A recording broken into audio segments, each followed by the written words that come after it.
about what you've learned from Javon Holland. I know you keep up with the NFL and see what he's doing there. Just talk about what you think about him and what you learned from him while he was here at Oregon. What I think about him, that's my guy. Like since I got recruited here, we had always been in contact, and that's kind of why our relationship was so strong here. And we were inseparable. We had the YouTube channel. We talk every day still to this day. And then one thing is, our dads were both coaches, so it was just easier for us. We understood the game mentally, and then just the physical side, always going over techniques or what we've seen from the quarterback, tight end, stances, alignments, all of that. So always bouncing ideas off each other, always trying to get better. And it was funny because I guess I talked to him before his game, of course, and after his game, I was like, I'm gonna have to go one-up you. And so that's So how often do you keep in contact with him on a week-to-week basis? Every day. We talk every day still. So. You made a point of shouting out Popo and Brandon on Twitter this morning. What have they done that led you to do? They're just guys who they may not make the tackle, but triple team. I saw Popo was getting triple team. Dorless gets a one-on-one. KT gets a one-on-one.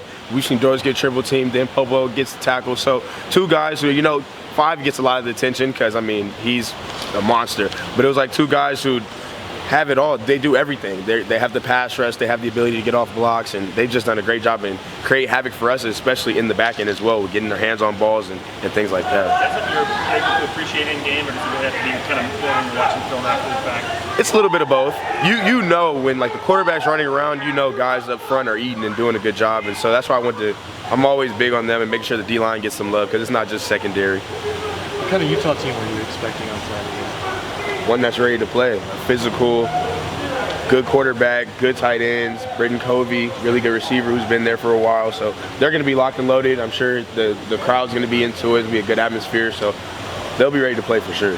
Cam Rising's effective in the air and on the run. How do you prepare for a quarterback like that? Is it just you watch the scheme and see what they're going to do, or do you anticipate it? It's a little bit of both. For me in the back end, it's always tracking him, no matter where he is, especially he gets out the pocket.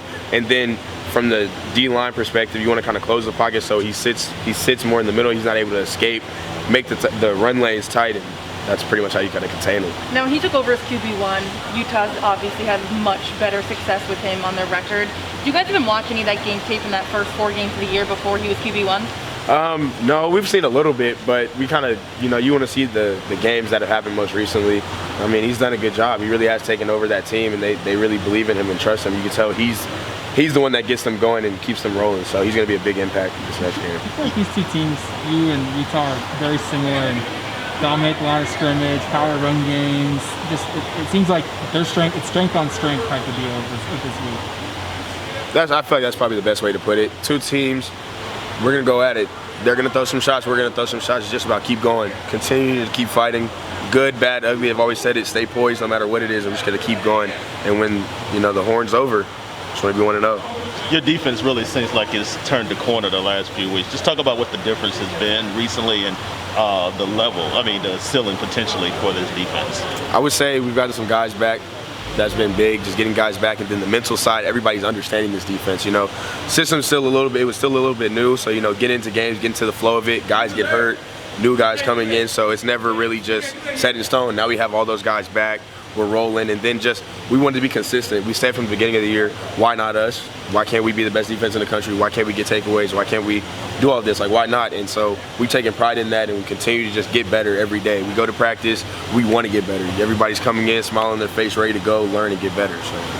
How much do you think that affected things? Trying to get used to a new scheme, and you guys just lost so many guys early on. Was that maybe more difficult to overcome than some people realize?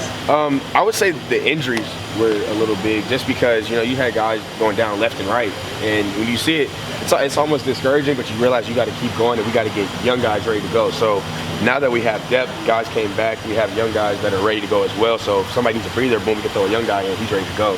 So I think that's helped us, and then we've just continued to understand football. Our coaches have done a great job of just understanding concepts, leverages, how the defense works, and how to play good team defense, which has allowed us to play these past few games really good at all three levels. And not just the D-line did well, but the secondary didn't play that well, or the linebackers did good, but D-line was all playing in unison, and that's what's helpful. There's so many young guys who, Boss, Keith Brown come to mind, who probably wouldn't have gotten much of a shot this season if those injuries hadn't happened. Obviously, injuries are never a good thing, but do you think it's helpful for the depth, obviously, to have some of those guys get thrown into the fire like they did? Definitely. Football is a developmental sport, so for them to get being Ohio State, first game they really played, and they're playing on one of the biggest stages out there, it helps them out. So I think that's helped them continue to progress, and it'll just help them in the long run as well.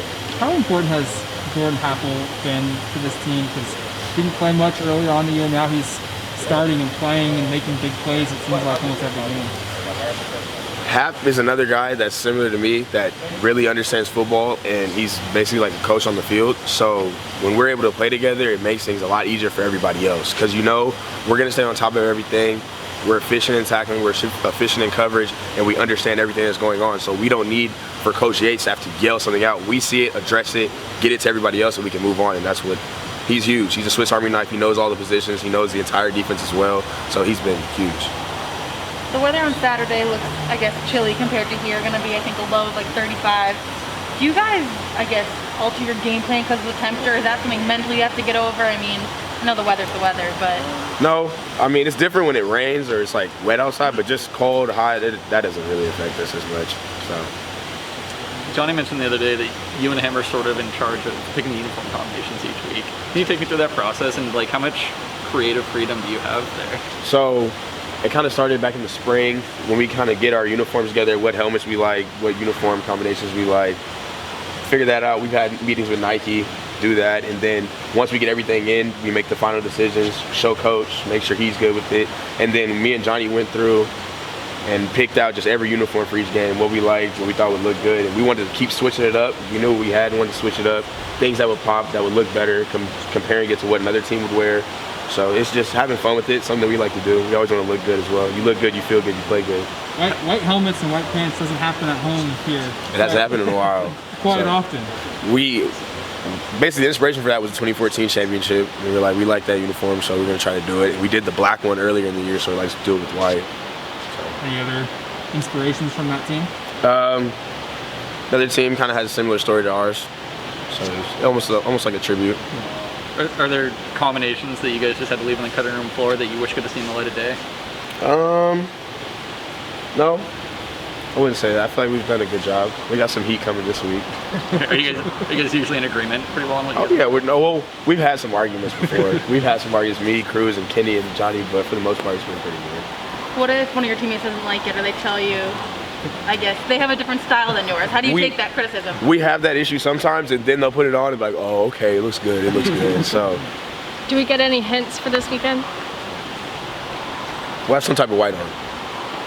That's what it is. Do you ever want to do that post-career? I know you want to get into commentary too, journalism. I'm open to it. Holla at me.